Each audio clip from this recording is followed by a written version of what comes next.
తమిళనాడు విషయం అయితే మరీ అన్యాయం. దాదాపు 38,000 దేవాలయాలు ఉంటే అందులో 34,000 దేవాలయాల ఆదాయం 1,000 రూపాయలు పెంచదు నెలకి. నెలకి 1,000 రూపాయల ఆదాయం కూడా లేని దేవాలయాల్లో అసలు అవినీతి ఉండడానికి అసలు ఏమన్నా అవకాశం ఉందా?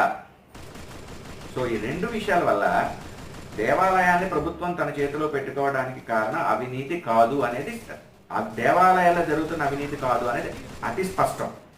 కారణం ఒక్కటే, దేవాలయాల దగ్గర బోల్డంత సొమ్ము ఉంటుంది, వాటిని తినేయచ్చు.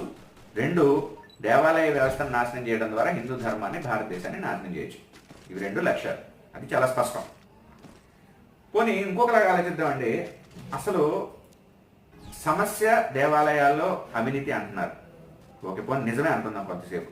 అసలు అవినీతి అనే సమస్యకి పరిష్కారం ప్రభుత్వం అవుతుందా? ఎంతకన్నా విచిత్రమైన ఉందా? అసలుకి ఎక్కడైనా సరే అవినీతిని తగ్గించడంలో ప్రభుత్వం సఫలమైందా?